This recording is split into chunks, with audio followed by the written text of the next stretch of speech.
Welcome to Flesh and Pod, a flesh and blood podcast, breaking down weekly news and notes from the tournament scene, community drama, game strategy, and more. And now, here are your hosts, Darick and Logan. I'm waiting for Charmer to tell me not hit record. Nope, he didn't do it. Okay, great. So, hello and welcome to episode 218 of Flesh and Pod. Hey, My real name's quick Logan. before we start. Oh my God, bless it. Okay. I just double checked. I did make sure that the email was sent, so.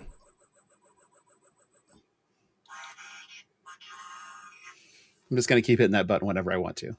That's fine. Yeah, because Lego Soundwave is the best. That sounds entirely acceptable. Mm-hmm, mm-hmm. It's also just gigantic. The thing actually transforms too. So it's just a wild feat of engineering. But again, welcome to episode 218 of Flesh and Pod. My name is Logan. I'm your host. With me, as always, is the late Walder Fry himself, Darick Oswald. It's been a day. You didn't do anything in Flesh and Blood, right? Did I this week? No, I didn't think so. Okay. I did play an Armory. I went and played the wild Ellie Bird Pleiades list that is completely off the wall and fun as hell. I didn't do great because I have no reps in the deck for the most part, and I felt like I was tripping over things that I shouldn't have been tripping over a lot of it. But if you are interested in what this thing looks like, you can go find the episode of Flesh and Bad that Ellie was on doing a deck tech of the deck. It is outlandishly fun to play. So if you're interested in playing Pleiades and you don't want to play the Fatiguities Nuts version, you can just go and play Ellie's version and you are guaranteed to have a good time. Let's kind of get through the boring stuff really quick, because then we're going to get into the fun stuff. wait. There's boring stuff? I mean, it's boring comparatively. It's not boring on its own. It's just boring it's boring compared to the other things to talk about. But we owe a duty to our viewing and listening public to report the news. Okay. As we are a trustworthy news source still, unlike virtually every other news source in the United States. So That is never how I would have described us, but okay. comparatively, I mean, Any rate, we had two battle hards this weekend, one in Rio de Janeiro, won by Jacob Clemens on Marionette. This top 8 was only the one Marionette, 2 Verdants, a KO, Armed and Dangerous, a Kasai, and 3 Gravy Bones. So starting to shake out kind of the way we think it would when looking at this one. But then you move on to Battle Hard in Bangkok, won by Justin Koo on Gravy Bones. And now we have a Gravy, a Valda, 2 Dash, a Syndra, a Prism, a Pleiades, and a Marionette. So just when we thought we had it all figured out. Just when we thought. But I think the only things that are takeaways here are Gravy and Marionette are still good. And only got better with Compendium cards. So, we're probably looking at a little bit of a status quo here. There are some changes and some other things that will probably impact that assessment that we'll talk about here shortly. But your take on this, is this just kind of as expected in your world? Yeah. I don't honestly, even when we consider the stuff from Bangkok, I don't really see anything that would jump out to me as like a real wow thing. Like, yes, Syndra has been less popular, obviously, since some of the, bannings. I think the deck is still fine. I think it still can perform. It's just not like the top of the meta like it used to be. Mm-hmm. Similarly, as much as I always hate to admit it, I'm never surprised when I see like a Prism pop up, just because that's one of those decks that, if it has the right pilot, if it has the right environment, or sometimes it just runs hot. Like, that's a deck that can always do well. Like, the power level is not the problem with Prism. A lot of times it's just like the navigation. Pleiades has been growing in popularity. for better or worse. So seeing like that pop up in Bangkok, not really a surprise. And I think Volda is, better than people think in a vacuum anyway. So seeing but it's that, a gem lottery deck. right. So I think seeing that pop up again, not really a surprise. And then like on the other side, again, KO Armed and Dangerous. It's a deck that can do the thing. Kasai can do the thing. And then the rest is Verdant's Gravy and Marionette, which would be the three that I would expect to see there. So I think this is fine. The only thing that jumps out to me, like if I'm being entirely honest, and again, it's mostly just likely because of the presence of some of these other decks that can quote unquote do the thing, like the dashes, like the Syndra. But the only thing that really jumped out at me is the lack of an Ocilio. I would have expected Ocilio to have some representation, but yeah, I think that Ocilio is starting to fall into the type of representation that Kano had, where you have specialists. And I think a lot of them are the Kano specialists that no longer have access to Kano. Well, I mean, yes, I think that's probably the case here in like the Americas because we've got our Majins and our Peters and whatever. But given that this is, Bangkok and Rio de Janeiro, I don't necessarily think that would have been just Kano specialists, because I keep thinking about, where I'll put it this way, right? Where are the ex-Aurora players landing? I think a lot of them landed on Florian. Now we have no Florian. Where are they landing? And so some of them I think would have been potentially, intrigued by Ocilio, right? Like that's, I think more so what my train of thought is like, where are they landing? So, maybe it is the Cinders and the Dashes here. Maybe they are Florian converts or what, but I think the Auroras originally landed on Syndra and then sort of flowed over into Dash when Syndra took a little bit of a nerf recently. And so you're seeing a little bit more Dash pop up again. But I think all of that changes with Compendium, considering some of the card pool that exists specifically for Phi. But we'll have to see what that looks like going forward. But right now, I think that you do have some Florian players that feel pretty homeless trying to play Verdance. You have the Aurora players have been wandering in the desert for a while, trying to figure out what we can do next and having stuff kind of banned out from under them when they found a home. Or trying to avoid something that like a Dash, like a Syndra that is towards the top, or like a KO that's towards the top of the Living Legend list as far as aggressive decks go. So it's been a slog for a lot of the real Aurora stands to find a home. And some definitely have turned to Ocilio. I think it was really easy. The Slippies just turned into marionettes. I mean, that just makes sense. So yeah, and obviously the Guardian players are now sort of rejoicing. One, because the Fatigue Pleiades deck exists. Two, the Volda deck seems to have legs.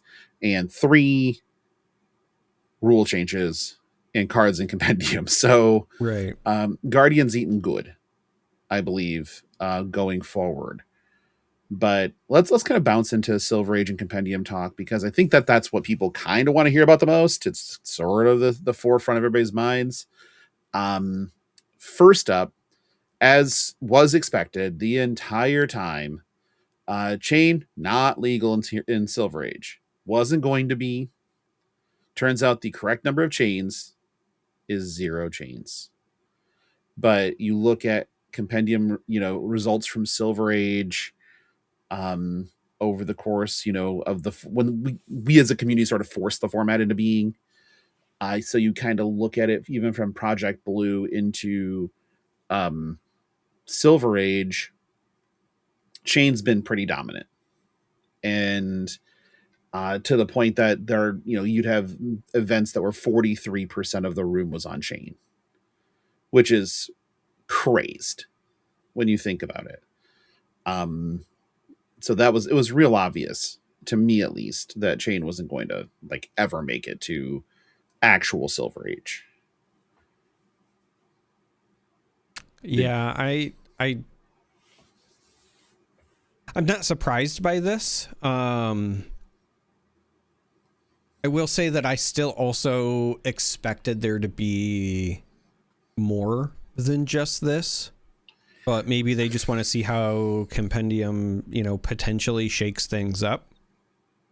Well, I think that, yes. I realized I forgot to grab a water before we started recording because I'm a moron. So I'm seeing if my kind and loving wife will bring me a water now that we're recording.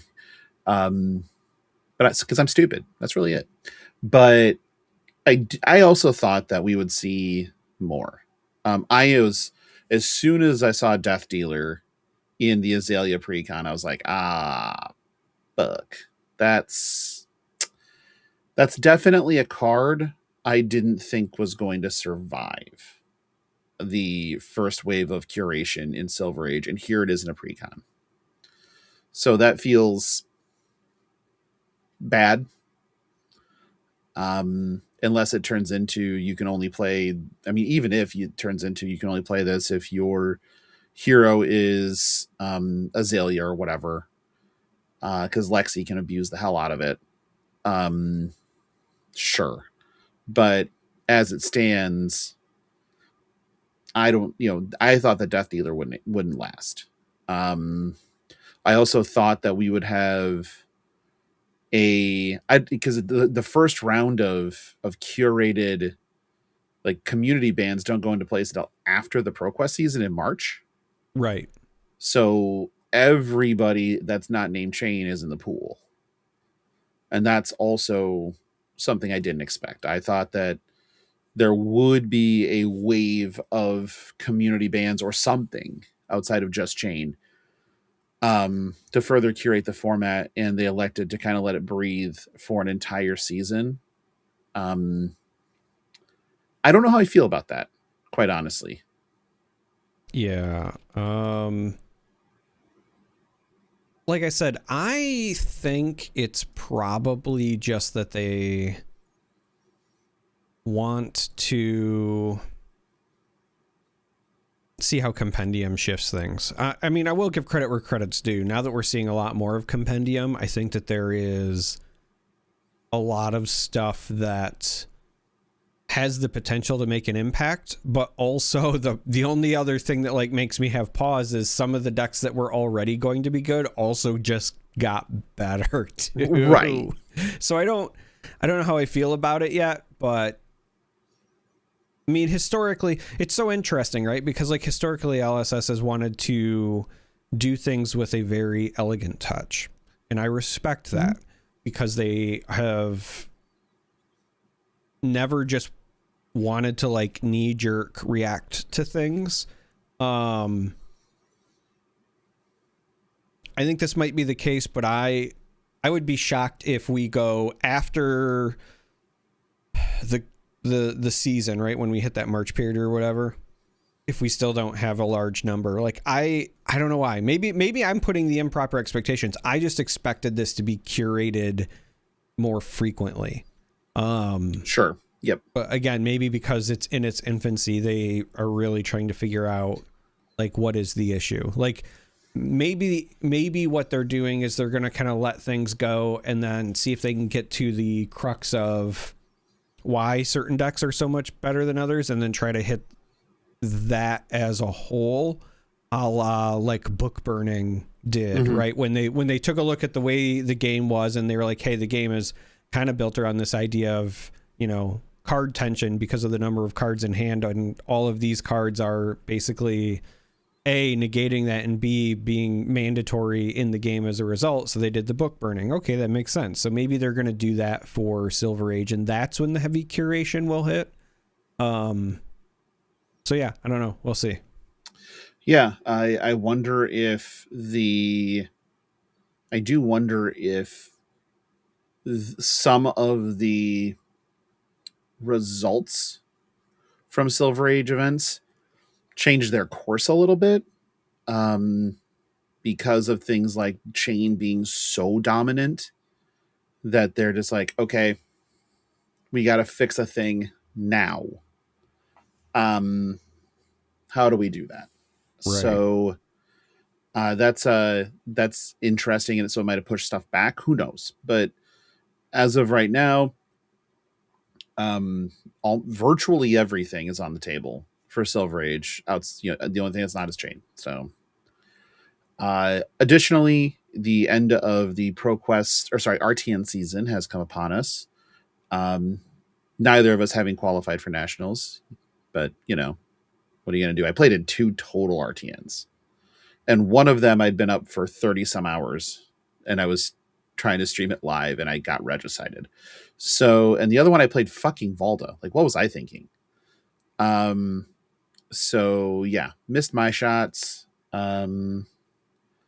So I don't know. I think the it'd be interesting to see the XP system and how that works out. I'm nowhere near getting in on the XP system. Again, played in 2 events, not even close. Right. But we'll see if it rewards the grinders as intended. Probably does. So yeah, we'll see what that looks like. But KO Armed and Dangerous still legal. But I get 959 atop the Living Legend board. So right at the starting to hit that envelope of gonna be gone in a season. But the ProQuest season's only a half season because it's split between Silver Age and Classic Constructed. So it might survive that season as well, but we'll have to see. Now it's time to have some fun. Charmer did not look at these show notes ahead of time because reasons. So I cannot wait for him to off the cuff this, but we're going to talk Compendium, and we're going to talk some of the spoilers and some of the new cards that have come out. We've got 3 categories to pick 3 cards out of. I'm wondering, you know what, Charmer, I will do you a solid and I will go first on the first category. Okay. Oh, okay. Sure. So, the first category is our top 3 favorite cards in Compendium. And I'm going to go ahead and, to maybe somebody's surprise, but I'm taking Shield Beater as my first favorite card. It's a guardian weapon. It's not even a class I play most of the time. It's a guardian weapon. It is a one-handed hammer. It is 4 and tap to attack with it for 5. And cards you own named Visit Anvilheim get Go Again, which Visit Anvilheim puts counters or removes negative defense counters from offhand equipment so you can refresh your shield at instant speed. And it's not when you attack they get Go Again. They just get Go Again. So you can play it, remove the counters off of your shield or counter off your shield, and then attack with the weapon in the same turn. Even better, that a card named Shield Beater is pen 15. Mm-hmm. Mm-hmm. I think that's also vitally important. What's your take on the Shield Beater? I mean, I like it, but I also, I'll be honest, I find it very funny that it is so good at making you make your shield better, but it's called Shield Beater for bashing other ones. That it's not lost on me. I will say I have a hard time personally with guardian weapons that are not named Anothos, just because I love Anothos. I'm an Anothos truther. When Bravo eventually Living Legends, I don't know what I'll do because I want to play Anothos and everything. So perhaps I will then appreciate Shield Beater more at that point. But you'll just become a sledge gamer. Yeah, maybe. I don't know. I think the reason that I like the Anothos though is just because of how flexible it is. Being able to still just do a blanket 3 for 4 while also having upside is pretty good. Really good. And there's not really many other guardian weapons that have that same level of versatility. They all kind of just want to do their one specialized thing otherwise. And that's kind of what I'm waiting for. I'm waiting for a weapon that is more versatile like Anothos is before I get like super excited. But Shield Beater, for the decks that want to run it, I mean, you're very excited, and at a minimum it'll, I think, force some folks to experiment with, you know, some deck builds that they haven't in a while. Because, like, let's be honest, when was the last time that you saw, you know, deck lists from decks that performed well that were running Visit Anvilheim? You know what I mean? Never, really, just kind of never. But your turn. What's your number one? What's your first overall pick? Oh, I mean, that one's easy. It's Sense Weakness. Like, we're just going to stick with the Guardians, and Sense Weakness is everything that I wished it was, except for the fact that it's still not great against the Angels and Prism. But other than that, and to be fair, there is, if you want to commit multiple spots for bad matchups or whatever, there is still Midas Touch, which is, it's so funny. Like, Midas Touch is phenomenal for the Angels and was like serviceable into Gravy. Sense Weakness just eats Gravy in all the best ways. And speaking of Anothos, because it costs 3, it does all the things that I want it to do in an Anothos style deck. So if you don't know what I'm talking about, Majestic, Sense Weakness, it's blue, it blocks for 3, and it costs 3 because it's all the things a Guardian wants. Your next Guardian attack this turn gets +1 and Dominate. So again, very much like, you know, Terra Sunder, or the one that breaks equipment. I'm drawing a blank now. Buckle.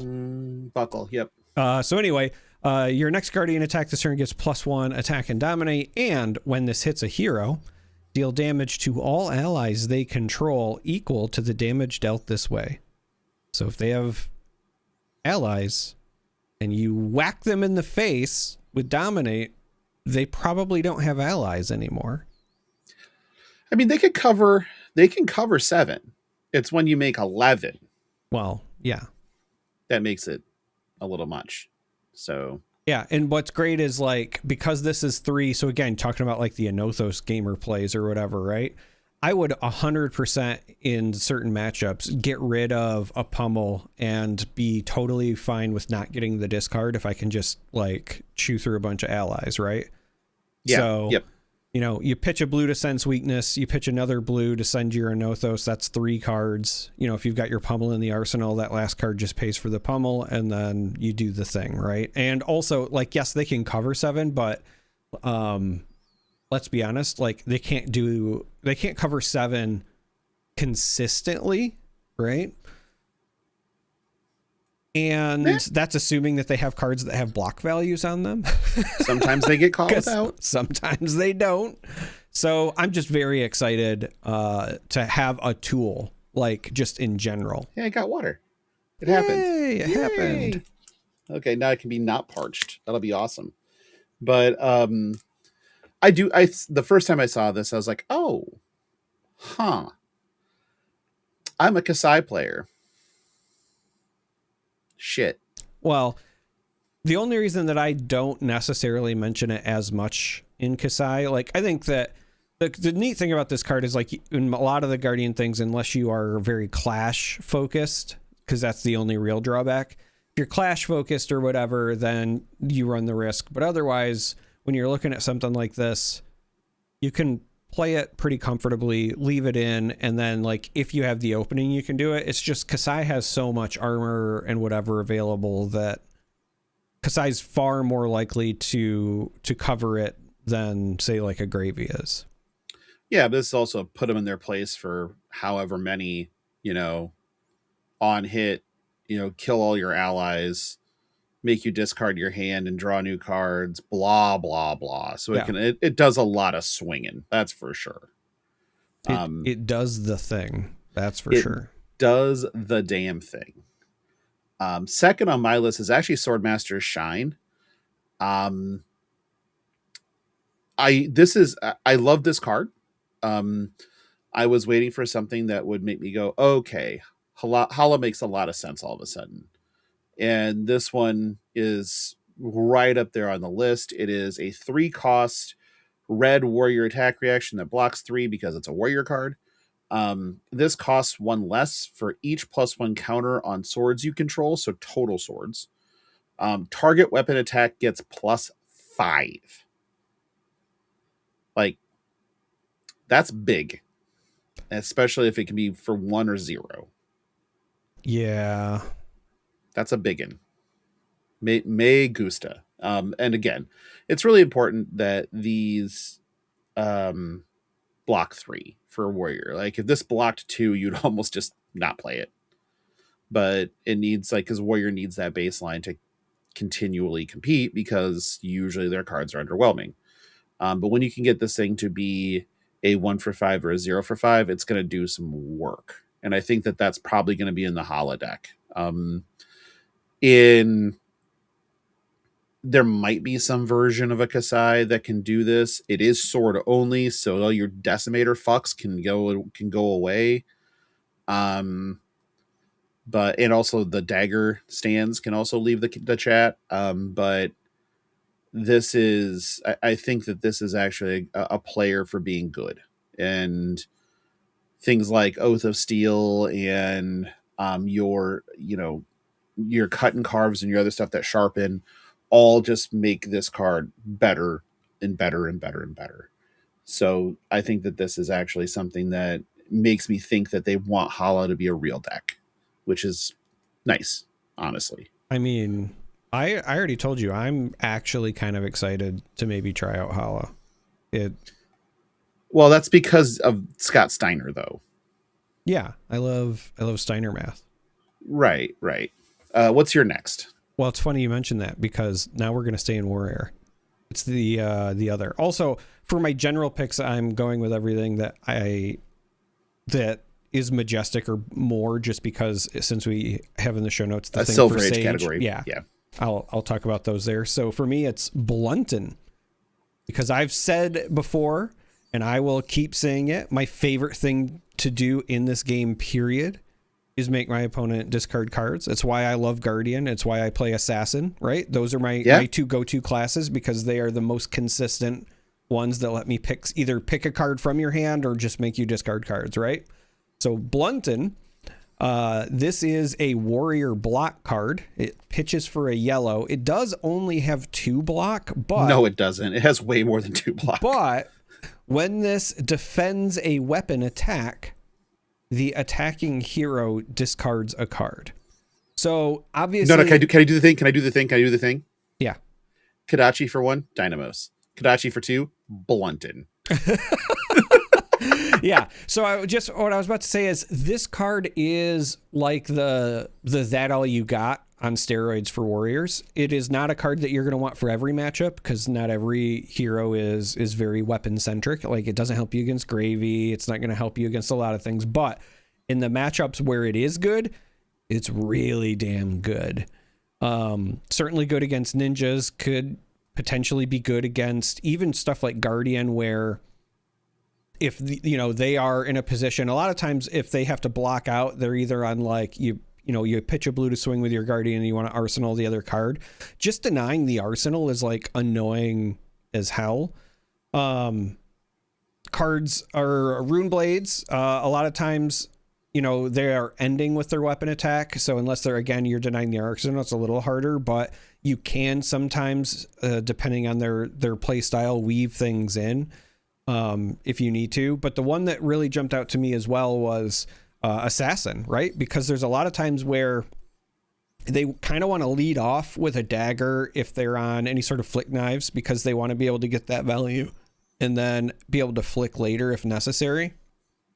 And, like, okay, yeah, it's a 2 block, but they were only sending the 1 anyway. But if you make them get rid of a card, like, it's annoying. And, like, end of the day, the fact that it's a yellow pitch and not a red, I think also really helps with this card, because your Kasais are still fine with it. Your Boltons are still fine with it. Mm-hmm. Like, honestly, I don't think that, like, it being a yellow block 2 is a problem at all. No, because the stripping the card is the reason. Right. my next one, and I don't know if you've even seen this one yet. It was a late edition. Is Lobotomy. Did you see Lobotomy yet? I don't know that I've seen Lobotomy. 0 cost stealth attack, 3 attack, 3 block. When this attacks, you may equip an Orbitoclast from your inventory.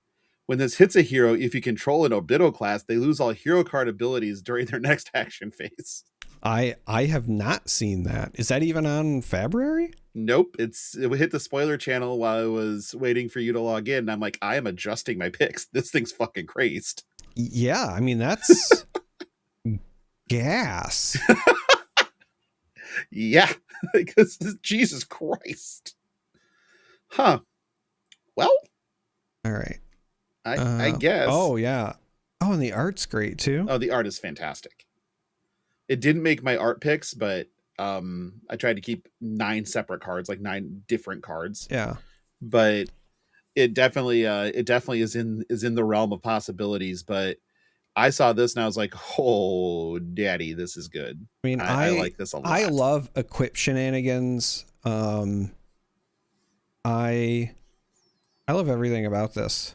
Right. No notes. Like stealth, so it does all the stealth things you wanted to do. Well, so again, as somebody that's always trying to think of the fantastic ways that you can make Uzuri almost relevant again, the nice thing about this is that you can equip the Orbitoclast just on attack. It doesn't have to connect. So having this as a lead off in an Uzuri list where you're flinging a bunch of daggers and then being able to still get something back and then swap it into something else if necessary is also like super relevant.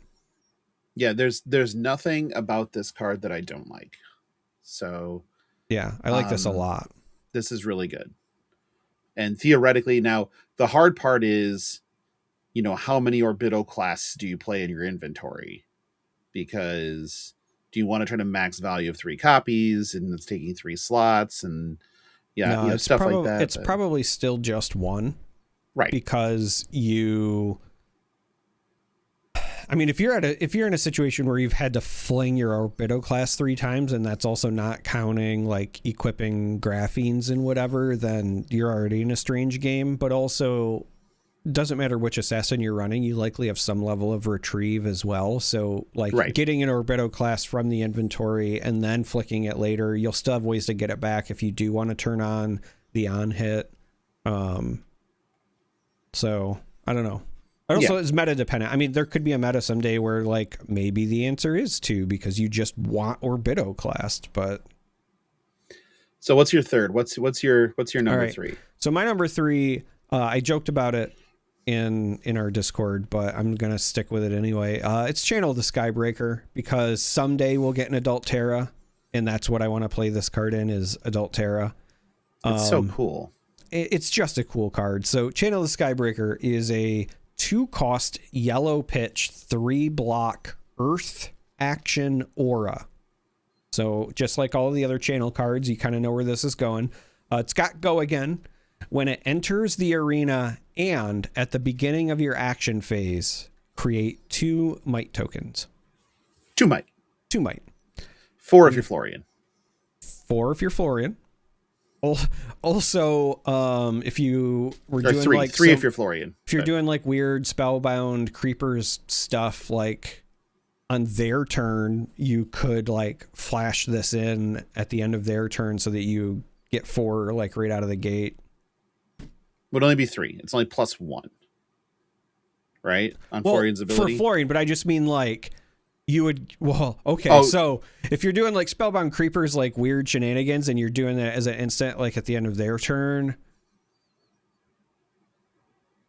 you could end up with like 6. Well, you get mites from their turn, and then you get mites on the back end on your turn. Right. Anyway, the point is you get might tokens. You get might tokens. You get might tokens. So aliens.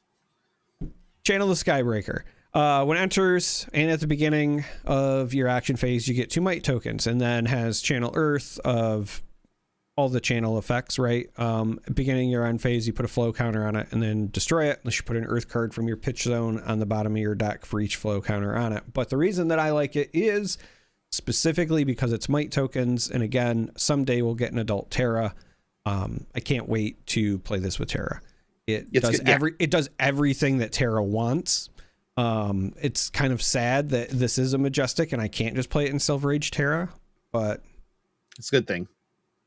Is it? I think so. I think so. Moving on now into our Sage picks, our favorite cards for Silver Age play. This is probably not going to surprise really anybody that's ever talked to me about Silver Age or Flesh and Blood in general. But my first pick is Beckoning Haunt. I mean, this is real good. And I don't think that this is good for Briar, which is my usual, Sage deck. Although it does just block 2. So there is that. And sometimes you would be at a spot where it's like, well, I guess I have a resource and there's a Malefic in my yard. Fuck it. But Beckoning Haunt is a Runeblade Equipment Arms. It's a rare. Has a Guardwell block 2. And it reads action. XX one resource. Destroy this. Return target aura with cost X from your graveyard to your hand. So for 1 resource, you can go get a Malefic. You can kind of just go get a whatever.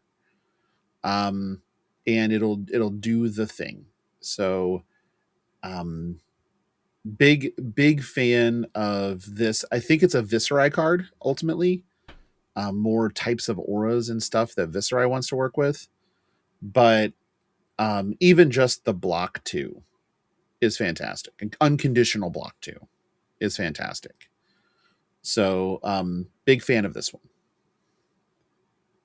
Yeah. It's fine. It's not an assassin card, so why do I care? It's a decent Florian card too, honestly. It is a decent Florian card. Which is probably, I think, why I hate it the most. Okay, that makes sense. Man, you're not going to be a fan of mine today. No, probably not. But you're probably not going to be a fan of mine. I will say, all right, so from my first one, I'm just going to package some stuff together because 2 of them are very much in the same vein. And the other one I just want to do as a quick mention. So the first is, I mean, let's be honest, we're going to talk about assassin stuff, right? And the reason I say that they're packaged together is it's Mist Hunter / excessive blood loss. Essentially, excessive blood loss is a red pitch 1 for 5 attack that blocks for 3, but it has contract of banish opponent's red cards. Whenever you complete it, create a silver. When this hits a hero, banish the top card of their deck. If it's red, repeat this process once. And then Mist Hunter is a bit more targeted, right? It's a bit. You're hitting blue cards and you create a silver token, but when it hits a mystic hero, so not even like counting the contract bit, when it hits a mystic hero, you search their deck for any number of inner chi and banish them. You can de-chi them. You can de-chi them, which is great. But also, hilarious. The reason that I call these out is because we've been lacking quality contract support for a while. Like, yes, we got Hunted recently and whatever, but as far as like the attack actions go, any of the attacks that have had contract have been very like, set specific niche. Like, let's be honest, kind of targeted for limited. These are 2 that are very much not. Excessive blood loss in particular. It's also worth noting Mist Hunter is only available in red, whereas excessive blood loss is like the rainbow, right? So you can run them if you want, but the reason that excessive blood loss is so important is it is one of the very few cards that are attack contracts that can target multiple banishes without being a Majestic. Right. It's the only one. I said very few, but I realized as I was speaking, it's literally the only one. And even more so, it fills a niche that Double Trouble had been filling for quite some time, even in Constructed Fatigue, Arachne Huntsman, which is, again, trying to spend 1 card to get 2 banishes from the opponent's deck. And that, again, is super relevant if you're on the fatigue game plan. So excessive blood loss is honestly like the real highlight, and it's just a common. Mist Hunter was worth mentioning just because it is something that, like, if it existed back when Mistvale was around, I would have played a lot more Huntsman. And then I said it was going to be packaged. The third one is really just the Graven suite, but specifically the gloves. So if you're not familiar, Assassin also got a round of like rare equipment. They all have blade break. They all have 2 for the block value, but they say when this is equipped from anywhere other than your graveyard, you put a -1 counter on it. So I'm, under the assumption you start the game and they all have a -1 counter on them to start. But the entire equipment suite, they all have the ability to bring it back from your discard pile if you destroy 2 silver, like many of the old, contract-based equipment. Black tax, shriek razors, etc. And so I love the whole suite because it gives you something that you can actually use if you're playing Huntsman in Silver Age. Like, this was very much needed. But as weird as it sounds, Graven gloves is probably Huntsman's best gloves, like, because before you had shriek razors or flick knives. Right. Flick knives is like helpful, but it doesn't give you nearly as much value as when you play it with almost any of the other assassins. Shriek razors is fine, but just like using these and getting the extra block back over and over again, if you're on a fatigue game plan where you're trying to cover as much damage as you can, is super relevant. So I'm very excited for the gloves, but love that just in general, Huntsman gets playable equipment in Sage.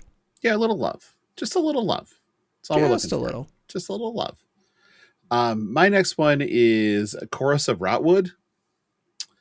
1 cost Earth Runeblade action. Block 2 red, so kind of shitty there. Has Decompose. If you decompose, so 2 Earth in an action, create an Embodiment of Earth token, and then just create 3 rune chants. No go again, but no notes. Like, helps you get online, helps, creates rune chants. If you happen to be online, it makes 2 embodiments. So your makes 2 embodiments and 4 rune chants for a card, a pitch and a card. If you happen to be playing like Blood Drop Bracad or Garland of Spring or something along those lines to get like just a free resource to do it, even better. I think that this is like part of the things that like a Florian suite was missing. It's also an Earth card. So it just becomes another free thing in there for decomposing. It's a fantastic turn 1 to just screw the decompose. Just here's a resource for 3 rune chants and put an Earth card. An Earth card in my bin. Sure. Like, whatever. I think that this is very good for rate in Sage, specifically for a deck like Florian. So I really think that this one's one to watch. Plus, I just love the like Earth Runeblade border, the green, like solid green border type thing that's going on there. Big fan. You hate this card though. I'm just glad that Florian is gone from CC. Still legal in Silver Age, buddy. Yeah, but a lot of the problems that I had with it were really from CC. Like, I'll be honest. All right. My next one, since we're on the Earth side, I'll go with my Earth one. Again, I want to play Terra someday, so I love Doubling Season. Well, you probably loved Doubling Season as a Magic player. Well, everybody loved Doubling Season as a Magic player. Like, no, they didn't. If anyone who says they didn't like it is a liar. It's the same people who tell you they don't like Mana Flare. They're lying. Well, we all love Mana Flare, right? We all love everything. So Doubling Season. Did you aside? Did you catch in the Dev Talk, the most recent one, when they were talking about Chain, how when James was designing Chain, he was feeling nostalgic about his first Magic deck that was really powerful that he played because it had a card called Necropotence. I'm like, oh fuck no, please. Yeah. You realize that's the most degenerate Magic card in history. I mean, it's up there. It's way up there. I mean, Like, maybe he could have like curried some favor and instead said like Yawgmoth's bargain. Yawgmoth's win? Yeah. Yeah, Yawgmoth's bargain and Yawgmoth's will. Fuck it. Let's just go. Yeah. Sorry for our non-magic players out there. Let's go back to doubling season, All right, which so definitely just is Terra sitting on a log. it is just Terra sitting on Betsy's weapon. It is a red pitch, cost 3, block 3, earth action attack that has 0 base power. But, and this is why I love the card, while this is face up in any zone, if it would gain any sort of attack, it gains that much +1. I really wish it was 2. I really wish it was double, right? Because then it would be true doubling season. But the idea is it's supposed to be your might tokens are worth 2, right? So, again, I love this. So because it's face up any zone, obviously when you're attacking, same thing. As somebody who keeps saying like I want to play pump and thump Terra in every format that I can, it's not a thump obviously, but pumping doubling season and sending it for a ton feels just very flavorful and a ton of fun. So I'm very excited for this. When I saw this, I was like, yeah, this is right up my alley. It's not good, but it's fun, and that is everything I want. It's exactly that. For my third one, and I had to pick where I wanted this to be, either in the Sage discussion or in the art discussion. I decided to put it in the Sage discussion, is Inflame the Firebrand. This is like that whole, I feel like we are getting to Fi being good in CC and Silver Age spot. So Inflame the Firebrand is a 0 cost Draconic Ninja attack action. Blocks 3. 2 power. When this attacks, if you can control 2 or more Draconic Chain Links, this gets go again. 3 or more, your attacks are Draconic this combat chain. So full stop. Yep. It brand with Cinder Claws, fucking everything. And then 4 or more, and this gets +2. This is just a beater when it comes down to it. This powers up your arts if you really are, if you're wanting to do that stuff. Art of Dragon Fire just suddenly gets real good. It enables like an entire different line of gameplay, and this art is incredible. It is a Draconic Ninja blowing up 2 Volcor warriors. And they're not real warriors because they have halberds, because real warriors have swords. And it looks fantastic. Just the fire that's gutting them, and then the sword getting put away is just S tier price, just perfect. But these are the types of cards, and there's a bunch of really good Fi cards in this set, kind of honorable mention type stuff to the different Phoenix Bannermans, which are just legendary. Search your deck for a Phoenix Flames, shuffle, put into your hand, and then create a token cards. There's Fire That Burns Within, which is a 1-for-2, but when this attacks, you can discard a Phoenix Flame to draw a card, and this gets +2. So it becomes a 1-for-4 go again that drew a card. There's just so much good stuff happening. Smoldering Scales blows up Frostbites, which is fan. It doesn't make Frostbites happen. So it's I love all of this. I think that this is kind of just turned into Fi gets some stuff set. And then 4 feathers of 1 crown. If you have played all 4 of the Phoenix Bannermans, this becomes a 0 for 6. So again, really cool. Big fan. And then they even have like this random this random Fang card that's hanging out over here, Smoldering Steel, which is target dagger attack gets +1, and when this hits a hero, deal 1 damage to them. And then it denies Frostbite tokens, but it's another 0 cost Draconic Warrior attack reaction, which Mara's been begging for however long Hunted's been out. Yeah. So there's a lot of good stuff in that general area for Draconic, and as a whole. but man, is Fi eating good on some of this stuff. Yeah, I think Fi is in a much better spot now to compete, I would say, like with some of the other ninjas in Sage because of what's coming in Compendium. Right. I think the hardest part is just that Syndra also gets access to everything that Fi gets access to. So, but she doesn't have the Phoenix Flame text, and a lot of this stuff is just works way better with Phoenix Flames. Getting the free card. Yeah. Just saying. Hey, you know, speaking of Phoenix Flames, what is it? Become the Bottle can be a Phoenix Flame. It can become the bottle, can become a Phoenix Flame if there is a Phoenix Flame on the combat chain. Yeah. It only becomes the name Phoenix Flame. But that's all that matters. Sometimes. That's all that matters sometimes. Become the Bottle blue is actually, I think, going to be a pretty big staple in a lot of the ninja decks, specifically like your Ira and stuff like that. But this Become the Bottle is also just the biggest Katsu enabler I've ever fucking seen. So, you know, stuff.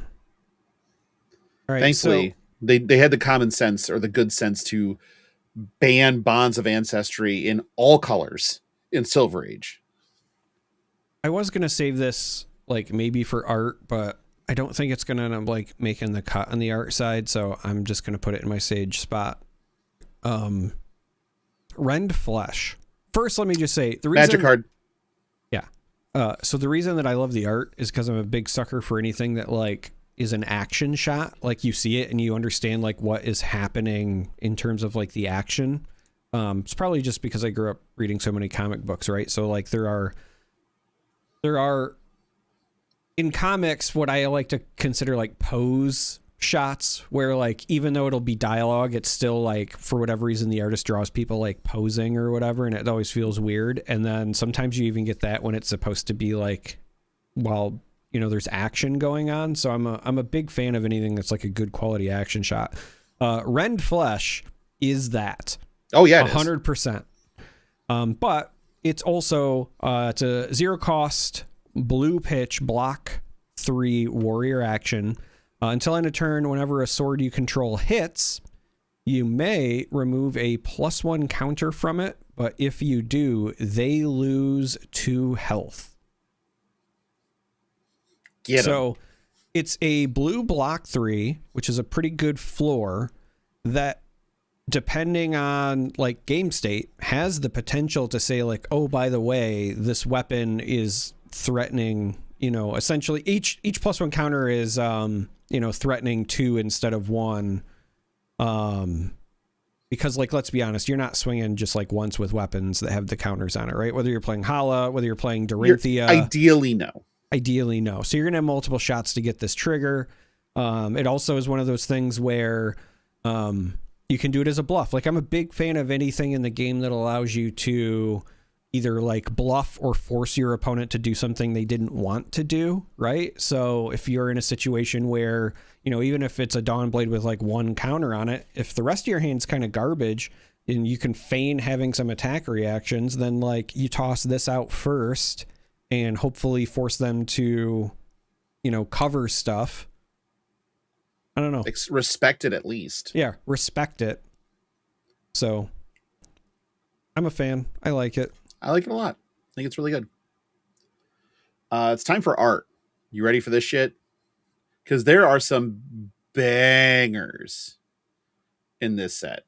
Like straight up, Jesus Christ, what are they doing? Bangers. Yeah, there really is. So I'm going to go with my first one. I would have taken this for the name alone, but I'm taking it also for the art, is Vestige of Flagellation. I love nothing more than some good flagellation. Self-flagellation, the best kind of flagellation. But this drippy, tentacly, you know, made of flesh, vest of craziness is just perfectly macabre and disgusting. Like this is what I'm in. This is great. I'm in. I want this in cold foil. Big fan. I am not shocked. Like I'm looking at this and I'm like, oh yeah, no, this is that tracks. Yeah. This is yeah, okay. Uh-huh. Mm-hmm. Yeah. Yeah, that checks all the boxes. Yeah, checks. That is a Logan card. You are sure is. You are not wrong. All right. Well, I've been hating on the Florian / Runeblade stuff, but I got to give credit where credit's due. It's a Runeblade card. It's Doomsaying. That is number 2 on my list. Doomsaying is so good. So good.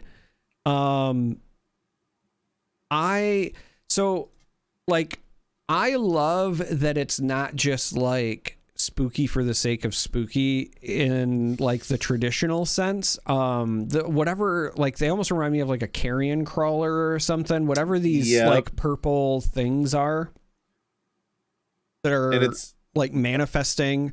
It's weird because it's reading a fortune, like it's witnessing a battle like a scrying dish of blood. Like, yeah. What? They're like sprouting forth, and obviously it's like, it's so weird, right? Because like if you're actually looking, there's like the humanoid figure and what looks like a demon with its wings spread killing it, but then there's also still these 2 giant creatures that I can't honestly tell if there's part of the vision or just like hanging out, the pets. Yeah. But either way, card just rocks. Art's so fantastic. Cool. It would make such a good playmat. Like I'm here for it.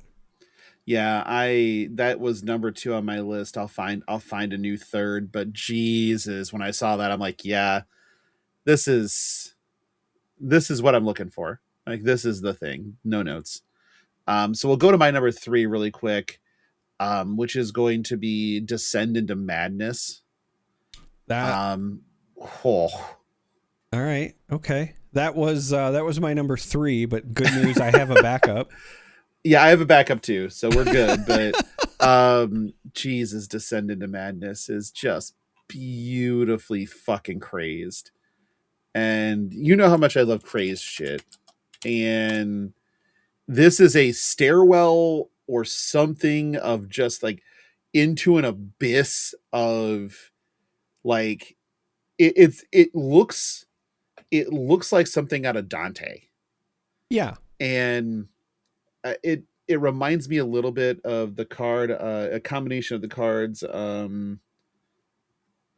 Spiraling Darkness, I believe it was, and Tombstone Stairwell in Magic. But yeah, I can see the Tombstone Stairwell part.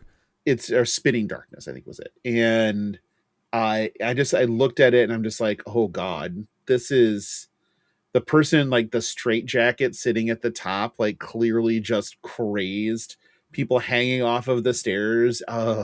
It's just so beautifully like, creepy, and it's also chaos, which you love. So as I look at it, you say the Dante thing. It reminds me of a combo of like Dante's Inferno, and then there's a very famous spiral staircase at the Vatican, actually. Yeah. Yep. Because it's not like a true staircase. Even the steps are like curved down, which is what the sloping on this card looks like. It doesn't look like it's just stairs. It's like sloping slabs. Can I guess your backup?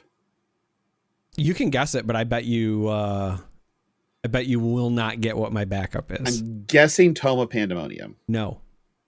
Okay, but I do love the art on that card. Can we give a minute to Tome of Pandemonium though? Yeah, I mean, it's again, anything that looks like a fucking Necronomicon to me is just gonna, Tome of Pandemonium is a card art that, like, if it was just a little bit like taller, or if there's more to it that we can't see, I would love to have be sleeves. Like, I know that we always get like the character sleeves, but something that like is this where I can feel like the cards in my deck I'm drawing from the Tome of Pandemonium would also be cool. I've always thought that ever since we had the codexes, right? I was like, man, it'd be cool if we had codex sleeves. Oh yeah. But let's do another thing really quick. I just want to make sure that I give enough to this. why are the chaos cards, just generally speaking, so fucking cool? Because chaos. I know, right? I love chaos. So what is your third? What's your backup card? Well, that's not my, like, we're on my number 2. That my third. Oh, your number 2. Right. Okay. Your third was the other one. So my number 2 is actually Crown of Everbloom, because Soyame. Really? Oh, Soyame, yeah, sure. Soyame doesn't miss, and the card is just pretty. Like, in the best of ways. I cannot look at... So one of the things that I love about Flesh and Blood, and I know that for some people it's a negative, because I have heard, especially from, you know, posts on Reddit or new players starting or whatever, people that are coming over from other games, while Flesh and Blood, I think, in my opinion, still does have a consistent set of art direction, the different areas of Wraith have their own, like, unique niche to art direction. So, like, you mentioned how Chaos always looks a certain way, right? Like, let's be honest, the Monastery cards look a certain way. They do. Pits cards look a certain way. Earth cards, for the most part, kind of look a certain way.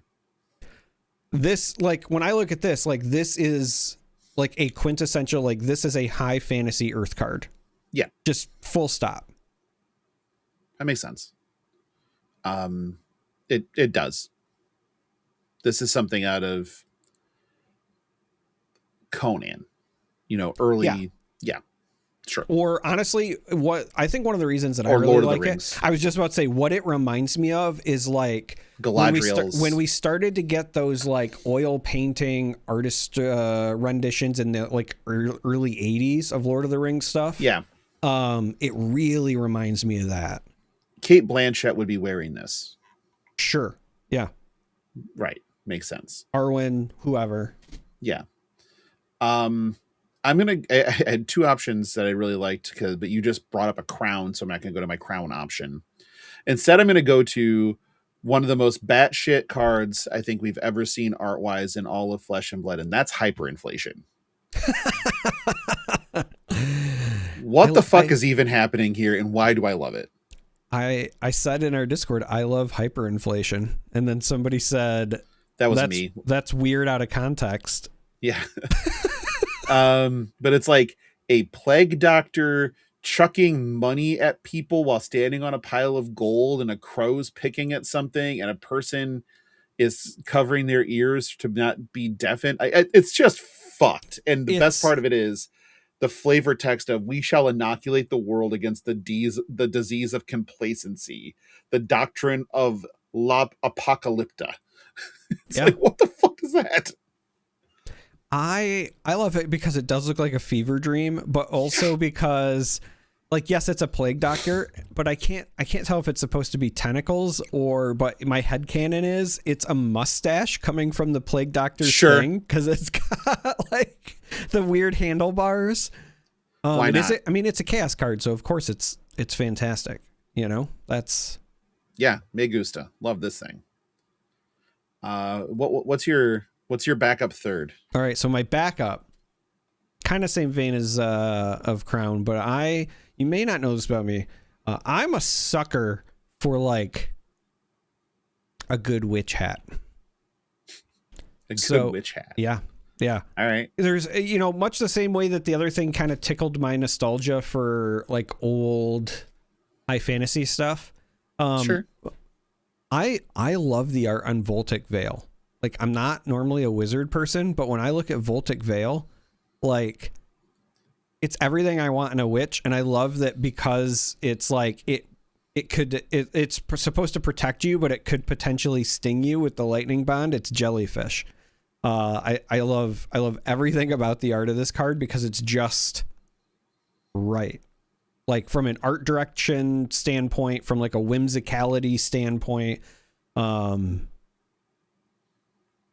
yeah, I just like it. Is that Voltic Vanguard? No, Voltic Veil.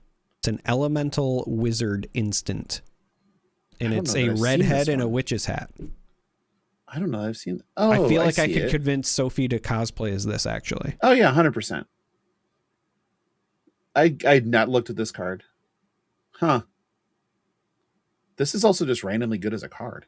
It's just randomly good as a card, but like the art on this is so fun, but also like it's cheeky. But like so universal, in my opinion, in the best of ways, that like if I had this on a playmat with no zones, I would use this for several card games.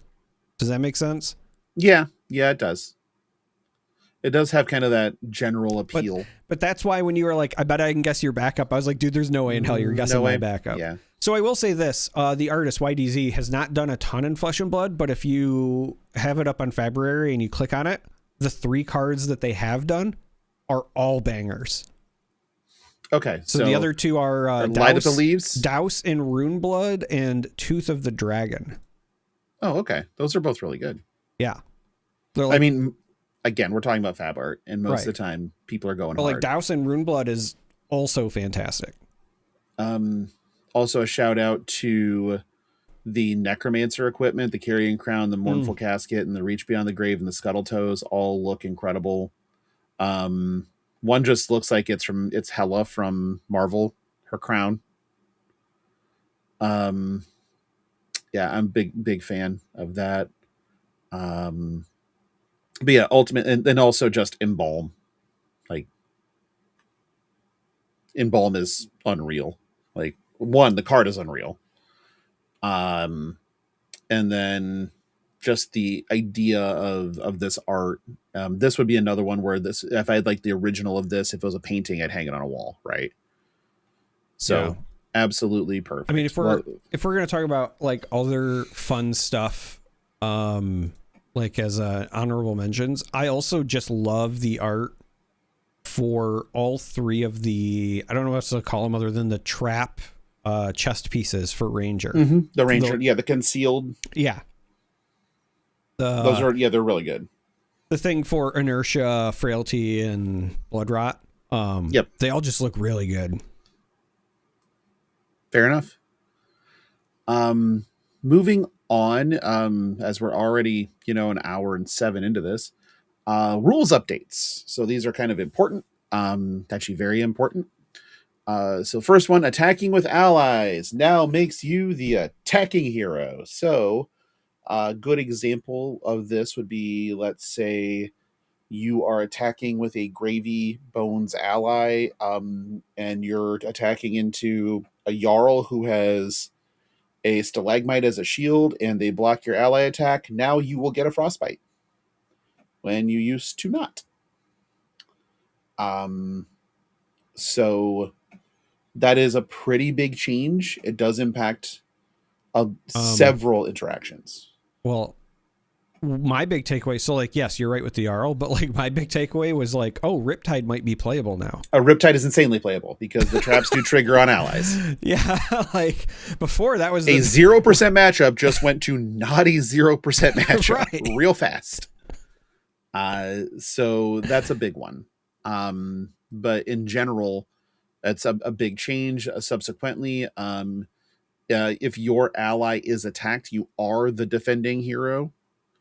So things that would impact being the defending hero now would happen. You still cannot block, for your allies. You cannot defense react for your allies.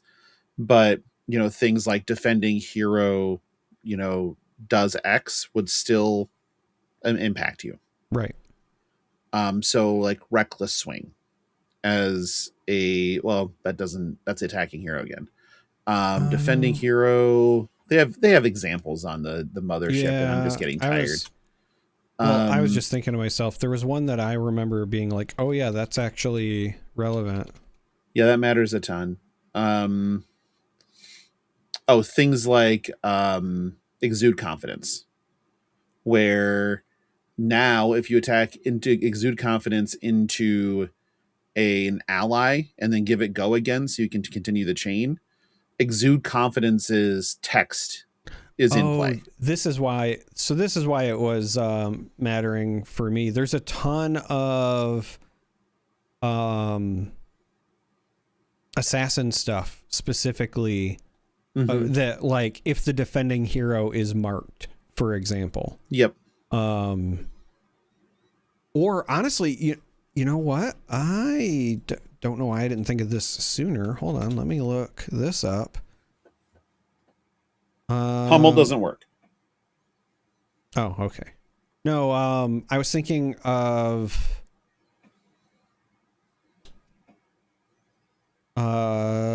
yes, not that it comes up often, but there are buffs like Cut to the Chase that say look at the top card of Defending Heroes. Defending Heroes deck, yeah. Yep, that is a thing. The Exude Confidence buff is kind of huge because you basically attack, you know, if you can give it Go Again and it attacks an ally, they can't do anything, period, during the combat chain now. Yeah. They have to do it all before Exude becomes an attack. So, you know, that's pretty fun. So no instance, no defense reactions this combat chain. You can't do shit. So all kinds of fun there. Another one that is important is layers still resolve when legal targets no longer exist.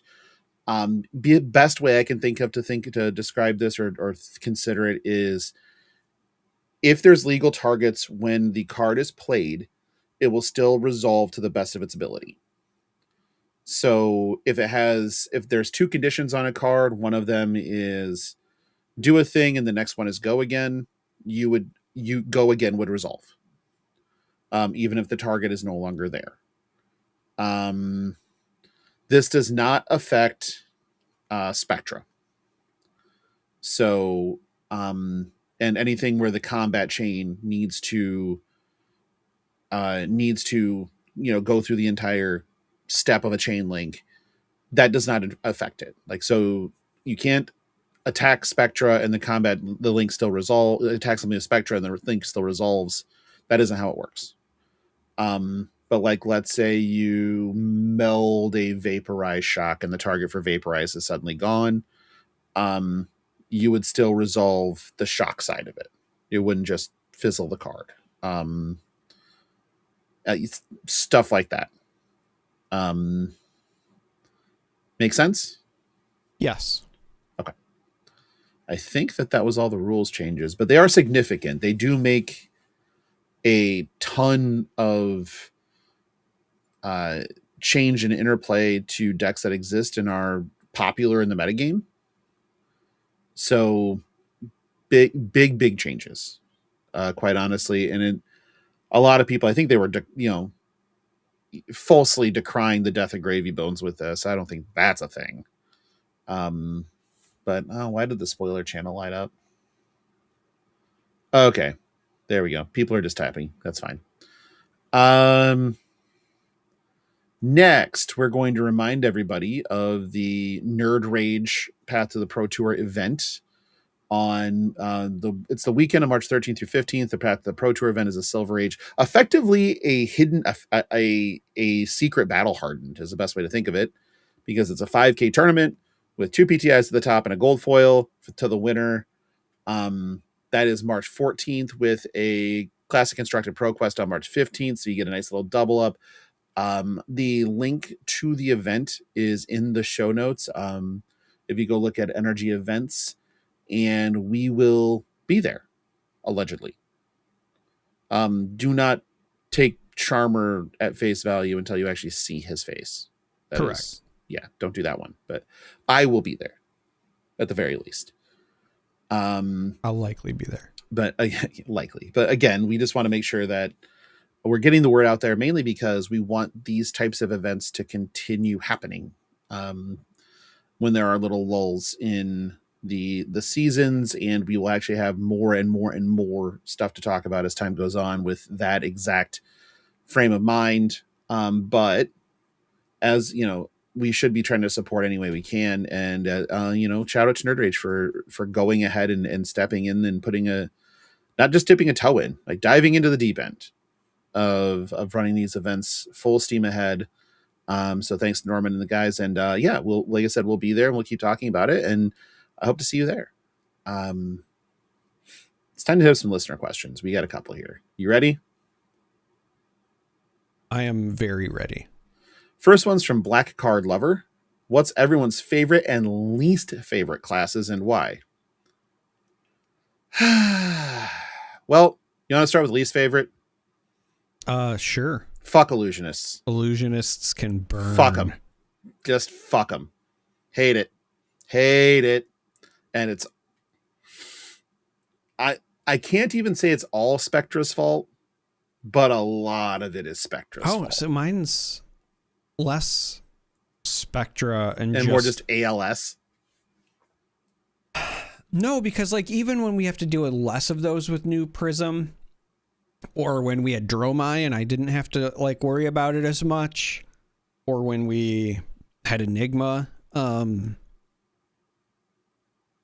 it's just that they are the OG like board-based class where their board is also what kills you.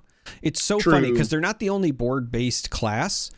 Mechanologists also are kind of that to a degree, but at least with Mechanologists, I didn't feel like I lost agency. I will say that. I think my biggest complaint is that if you're not playing a class that has a good matchup into Illusionist, I feel at times like my agency is gone. Not necessarily that I have no way to win. It's not like I've never won that matchup. It's more so just that like your game plan writes itself. Like I feel like I could code something to play my illusionist matchups most of the time. Like if I'm on Guardian, for example, and like if I had something that would just take my actions, I could walk away from the table because it's going to be the same every time. And it kind of just comes down to, you know, if I get the right cards and they have the wrong cards at the right time, sort of thing. Again, it's a very stripped down. It's a very reductive way to describe it, but it just, I've not seen a class that has more polarizing matchups than Illusionist. They're usually either like really good or really bad. And as somebody who usually enjoys playing classes that are on the bad side, it's not fun. But like even on the other side, right? Like I also like don't want to play a game where I feel like my opponent has no shot either. I know that you're not supposed to say that because a win is a win and you should just take your wins and whatever, but like it's not fun for either player if you both sit down at the table and you're just going through the motions because at hero reveal the game was over, you know? Right. And again, I'm not saying that's the case. I'm not saying that like you can't beat Illusionist as Guardian or whatever. I'm just saying that it becomes a very formulaic game. Yeah. So I just don't enjoy it. Favorite class? I guess to say classes for me, Warrior is 1A and Runeblade is 1B. And for the exact opposite reasons, I like Warrior because it's just fair, down in the dirt, flesh and blood. We're slapping sticks together, beating each other down with weapons and seeing, when the dust settles, who's the least bloody. And then Runeblade is the exact opposite because shit's never fair. Like, period. Not fucking fair at all. And I enjoy that. I enjoy the absolute chicanery and tomfuckery you can get up to in Runeblade. Both do have this sort of modular approach where there are multiple ways to build each hero and none of them are expressly wrong. You look at Briar where you had Cheerios Briar, then you had Beefy Briar. You have a bunch of warriors where they're playing the way they're intended, then they have Decimator Great Axe. You have you even have some warrior decks that have decided that, okay, the weapon, we're going to make the weapon secondary and we're going to start throwing some attacks at people. You can, I like how flexible each one of them is towards doing something a little bit different, adding a wrinkle, and so it makes it interesting to me. And then both, because they've been around for a while, have a lot of options, and optionality also matters a ton to me. So my favorite class, obviously, is Assassin. Is Assassin. Yeah, we don't. But it's actually for two different reasons. So I I loved Arachne when Arachne was released because I love the idea of contracts. Contracts are the closest thing in the game that we have right now to feeling like I'm playing an RPG, or I get the PvE experience, in that I get to make silver and get equipment and kind of go on these little mini quests, if you will. It's not perfect. I have long thought, like, obviously there's a number of cards that just have the words contract on them, and eventually, not anytime soon, but eventually Huntsman will get Living Legend. And so I wonder if they will print, replacements, or even just new assassins that care about, the silver and the contract cards. And I sincerely hope that what we get at some point, we kind of got it with the Graven set this time around in many ways, but I would love to see a set of equipment where, again, to kind of live out the RPG fantasy, instead of just buying back your equipment, you pay to upgrade your equipment, right? Like, you go out on your little mini quests and then you come back and then you're like, okay, well, I'm going to pay to upgrade my equipment. I'm going to make this better. I'm going to make it, do X, Y, or Z. I know it's not everybody's favorite, but like, it could be flip cards. So maybe, starts as one and goes to another. It could be something where has an ability and you can upgrade it, once or twice, whatever the case may be. But I like that. So that's what attracted me to the class at first. And then when we got Uzuri was when it was cemented, because she really was like a damned if you do, damned if you don't. And every other assassin since her has also played very heavily into that. I like that the class does what I personally feel like Warrior was intended to do from the get-go, which is you present an attack and then you make your opponent decide what to do about said attack, and then you hopefully punish them for guessing wrong, right? You're gonna pose a question and you're gonna see if they have the answer. And that with Uzuri, right, it was, okay, I'll attack with a stealth card, and then you might say, I don't care if you swap it out, and then you do the swap out. Or they might like overblock and then you never swap out. Or they, block a little because they don't, they think that you have a CNC that you're going to swap to and they don't have an arsenal, but instead you spike it with blood rot, right?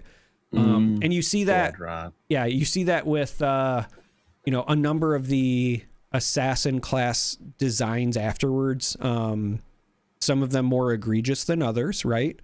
But that's what I like. I like the idea of flexibility. Like, you have this starting point, and so with assassin, at least modern design, it's you play a card with stealth, and then what happens after, right? Is it that meant nothing, but I gave it go again, and now the real attack comes? Do I swap it? Do I go tall?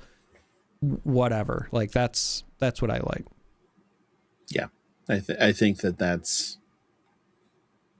I think that makes sense to me. Like, I like the quest part. Like, I never thought about that. That's why I fell in love with Huntsman to begin with, and that's honestly why I keep trying to force it to work.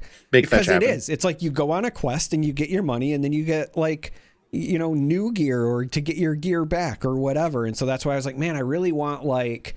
It's paying your repair bill in WoW. Yeah, the Graven thing is kind of there because like you start with your equipment and then technically when you get it back, it is the upgraded one because they don't have the -1 counters. So that's like a little bit, but I would love there to be, again, either like a new version of Arachne that's still contract based that either interacts with the hero power, right? We always keep talking about Guild Toss. I think that'd be fun. Guild Toss is so cool. Like as an equipment suite, having like some flip card equipment where it's like it starts with this, but then you pay to upgrade it, right? And each one could have like their own, value or quest or whatever, but you just get this payoff of like, hey, I'm gonna, finally make my chest piece like super cool. I think that's fun. I like that too. Next one's from Charlie, resident HP1 enjoyer. What's your favorite new interaction with the rules changes surrounding allies? If we're getting to the nitty gritty of it, like my general Halo is Riptide works, right? Yep. I think that's the general Halo I think that I like the most. If you're getting down to the nitty grit, it's the fact that I can sigil a suffering an ally attack and ping the fucking hear the person attacking me. For me, it's a very straightforward. While we're on the huntsman thing, so I'll stay there. I can coercive while clearing allies now. You can. Like, that's huge. That's a thing. Because that's like the primary way to give my attacks go again when I'm playing huntsman. So being able to like 0 for 4 into an ally or into an angel and then still get the contract to trigger and send more 0 for 4s is a pretty big deal. I didn't even think about this one. I did. I was very excited. Huh. You just get to burn them. Or at least just clear out a bunch of allies. Because again, like that, like when they get more than one. If you get to banish shit off the top of their deck and you're contracted to banish yellows and you start banishing the allies off their top of their deck. And it's like, that's nice. Like, that's cool. Next one is from Greg. Give me a pitch for a Keanu and Statham action comedy film. You just did. That's the pitch. Keanu and Statham. Do we even need a script? Yes. All right. So here's the thing. It's transporter Point Break crossover. Oh, I know you. okay. I know what you're thinking. You're like, why wouldn't you go with John Wick? Because I want it to be Point Break. Damn it. you want to respect the Swayze? Yeah. Is that it? Pretty much. Sure. I mean, could have done Transporter in the Matrix. Oh no, we could actually just do. What if we did Point Break and Snatch? Oh, wait. No. What if we do the Replacements and Snatch? Oh, and Snatch. Yeah. The Replacements quarterback owes somebody a bunch of money. And yeah, Shane Falco. and he gets in hock because the kicker that gambled all of his money at the track was supposed to take a dive. And that's, because when Falco pulls the ball out. Because of his drinking problem, he accidentally kicks it through the uprights when he means to shank it. Gets them all in trouble. He gets them all in trouble. Yeah. And then and that's where you have Statham as the in-between, trying to run between the mob and then also get his cut out of it. Yeah, we can Guy Ritchie the shit out of this. Yeah, Statham shows up, but he shows up like with Brad Pitt and he says, "Hey Shane, I like your dag." Like your dags? I would dags. What are you talking about? The dags? The dags? Oh, you mean dogs? Yeah, I like dags. Oh my god, I fucking love that movie. I've watched Snatch too many times. Like, honest to God. Yeah. Well, the best part is the entire bit about the gun in that the guy's carrying. What's that in your pants? It's me belt, Turkish. Not your belt. What's inside your belt? It's a gun. A gun? What do you need a gun for? For protection. Protection from what? The Germans? It's just fucking hilarious. The whole thing. I'm a big fan. The Replacements is such a good dig too. Yeah. Because we get Jon Favreau in that movie. And oh man, Gene Hackman. R.I.P. Gene Hackman. Yeah, I was gonna say we don't get that. Yeah. Oh my god, dude, The Replacements is coming up on like 26 years old. God, I'm old. Orlando Jones. I always forget that. Yeah, of course. Coming fresh off Evolution. Yeah. The one that could outrun everybody but couldn't catch anything. Right. And he had the sticky. Mm-hmm. That's so funny. I look like I just jacked off an elephant. Last one's from Micaiah. If you guys haven't already answered this, which M from Penn is your favorite? That's been revealed so far. I think we've already kind of gone through that. Although yours might have changed to lobotomy. It might have changed to lobotomy. Lobotomy's pretty good. But additionally, what is something you were hoping to see in Compendium but haven't? Log. Yeah. Log's pretty high on the list. I was really hoping to see Log. Yeah. And Lias Weapon, but yeah, definitely Log. I think mine was just any copper payoff for Kasai to be playable in Sage. It just isn't there. So Kasai Centauri Sellsword just kind of is a textless mess outside of the free sword swing on the second one. Like, otherwise doesn't do anything. And that makes me sad. I would love for my favorite hero ever in the game to be playable in a format, well, be good enough to play in a format that she's legal in, but alas, without any way for her ability to pay off. It doesn't do anything. So that's probably the biggest disappointment right now for me, is that we just didn't get a copper payoff. And oh well, like, hopefully we'll get Mastery Pack Warrior this year and Mastery Pack Wizard this year. Wizard. And we'll get some stuff there, maybe even Mastery Pack. You know, we're supposed to have a bunch of Mastery Packs. There are 3 Mastery Packs this year, I think, but something like that. But either way, I feel like that's the biggest disappointment for me. Is I was really hoping that they're like, okay, this particular hero just doesn't have anything going for it in Silver Age. Let's give something, you know. But say la vie, not there. Maybe sometime, but not right now. Anything else besides the log for you? No, I mean, I think that was probably the biggest one for me. Just because, I mean, we keep joking about it for one, but also because I was kind of hoping that whatever weapon she does end up getting helps just carve out her identity a bit more. And since she doesn't even have that big of a home in CC, I thought, okay, well, maybe we can just like throw her a bone in Silver Age. Or a log. Or a log. Yeah. Yeah. All right. Well, it's what it is, I guess. Did I fuck this up? Of course I did. Why would I have already have Patreon filtered and ready to go? I've been doing really, really good with that recently. And today was the day where everything was off, but we're going to thank some patrons. We're going to thank our associate producers. We have Andy, who I ran into in Kansas City when I was at Micro Center. Just randomly, there was Andy picking up a bunch of filament for his 3D printer, and then like, shit. All right. So that was great. It was good to see Andy. Associate producer Andy. Sindra, Anthony, Ejor, Jacob, Aladoris, Octothartopus, Sofsky, Heiner, and Sleep Coma. For our executive producers on up, we have Blaze Storm, value member of the Patreon. Diana the Green Cosplayer, John, and Charlie. We have our possum supporter, the Delusian Data Analyst. And then for our Chargers Chamber Charcoal, hey, Trevor, Vintox 18, get a hold of me so that we can get you on the show. Matt, you're welcome back anytime. Thank you so much. Brandon, same story.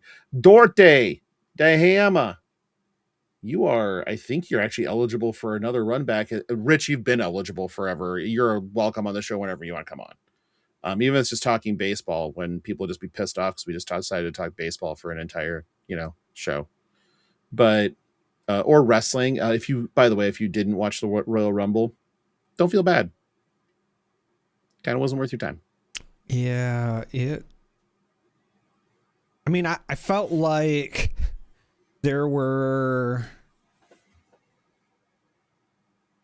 some folks that actually kind of got a needed boost, but it was far more of a letdown than not. Kiana James, I'll say specifically on the women's side. Yeah, Kiana James coming in at 3 actually looked really good for the duration that she was in there. So yeah, I think so. And that's like the first time I think I've said that. Yeah, Kiana James looked good. Sol Ruka just looks like a star. Yeah. And we all knew that. I thought that JC Jane looked better than I thought she would. And obviously Chelsea Green is going to be a high point whenever she does virtually anything. So I thought that was great. I thought that the winners on both sides were sort of boring unless they got to give me something to care about. Because right now I just don't. I am fine with Liv's win. I think that for some folks, it might seem like same old, but the reality is like she's never won one, and it wasn't even until last year that she was even like in the main event scene, and it's hard for me to think of a woman who's earned it more. I can agree with that. Like I think injury aside, right? Like injury aside, like when you look at the work that she put in for that year after her last return, like I said, man, it's hard to think of a woman who's like really earned it more. So yeah, and you got a lot of the wrestlers and the women on the women's side specifically that just don't need it. Like Rhea doesn't need a win. Yeah, Rhea doesn't need a win. Io doesn't need one. Io, but Io doesn't need a win. Asuka doesn't need one. You know, Tiffany Stratton came back. I don't think she needs one. No, Bianca doesn't need one, even though she wasn't in it. Lash doesn't need one. Nia doesn't need one. Yeah. Like, honestly, the only other person that I think I'm like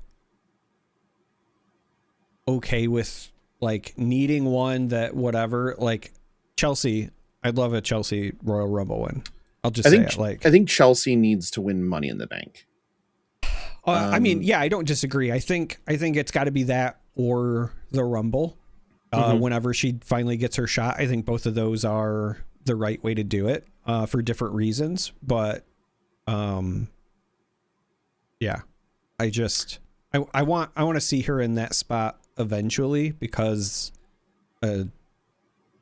she's probably the other one who has like earned it. Like nobody maximizes minutes like Chelsea Green. Then you like on the men's side, you have Mr. Iguana and La Parca and shit that just doesn't matter. And the new La Parca doesn't even do the old dance. He doesn't. He's not the chairman. Right. He's not. I was trying when La Parca came out, I started telling Stark, okay, here's like the history of La Parca, and he's the chairman of the board, and he does this dance. And then every time the new La Parca would dance, Stark would go, "Is that the dance?" And I'm like, "No." It was damn it, so frustrating. I honestly think the most entertaining part for me, outside of Oba being Oba, was the Grande Americano. Yeah, the double grande. Double grande. Double grande was all right. Oba, I felt like honestly still just needed more. Like I just want to see Oba kill somebody. Do Oba like things. over and over again. But yeah, like Stark, like we were trying to figure out who we would expect to be there that wasn't there. Besides like the rumored things, like everybody who thought like Jericho would be there. I never thought Jericho was going to be there or whatever, but like we got to the point where Stark pulled up the website and he was looking through everyone who'd already announced and who had yet to come out to see how many like surprises were left, because Stark was like, okay, it's got to be Joe Hendry at some point, right? No. Nope. Instead we get, like you said, La Parca, Mr. Iguana. Just shit I don't care about. Yeah. Didn't even get Vikingo. Like, if you're gonna give me somebody for AAA, give me like the cream of AAA. Right. And yeah, I thought that a lot of people, I also was kind of hoping personally, because like I understand that he's probably done or whatever, but because I was telling Stark, I was like, it would be kind of neat if they went this route. We knew Gunther had announced already and he was doing double duty, right? We see him beat AJ. And then AJ did that whole thing about like taking off his gloves and then put him back on. Yep. And then left. I was kind of sincerely hoping that when Gunther came out at 30, AJ was going to jump him, take his spot, and then win, so that like he had an argument to not be putting his career on the line. Like if AJ does show up later and they have not went that route, I think that's a big miss. Yeah. I honestly think that AJ's done in WWE at least, but I didn't think, but I from what I was reading, they were trying to get a new contract done ahead of Riyadh, and it just didn't happen.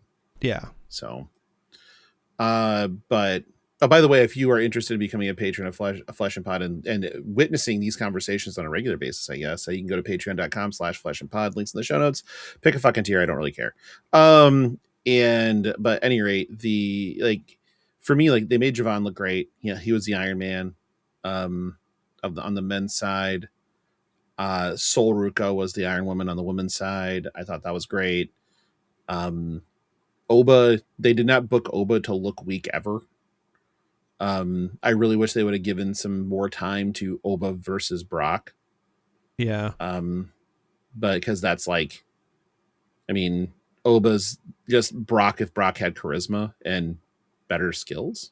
I think that they're just, I honestly, I think what they did was wise though, even though again, like I'd prefer Oba to just continue to go on his tear in that match or whatever. At the end of the day, he came in, he looked very strong when he was eliminated. Like he got the face off with Brock, which is what you want. And I like that they kept it as a tease, because I think that the payoff should be that, honestly, I think Oba should retire Brock. I think so too. They'll have Gunther do it, but I'm sure they'll have Gunther do it. But I think Oba should retire Brock, or at least have a match with him where like Brock puts Oba over. But having Brock be the one that eliminates him, but doing it from behind, right? I think still protects Oba and then sets up that feud even further. So, if you need to complain about this entire segment, you can send us an email at fleshandpod@gmail.com, or you can find us on BlueSky at just search Flesh and Pod. But the best way to complain about us to our faces is in the Discord.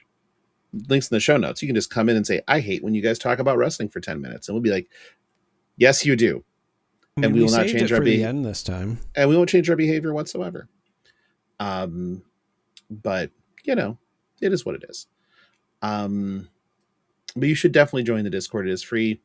There's no fee. There's no membership. You just have to come in and hang out. Where can they find you, Darick? In the newly created channel in our Discord for wrestling specifically. We don't have one. Oh, well. Do you need me to make one? No. We'll wait till somebody joins and then yells at you to make one. Oh, that's a good idea. I wonder if I can have an AI bot scrape all of the internet to find every bad thing that's ever been said about us.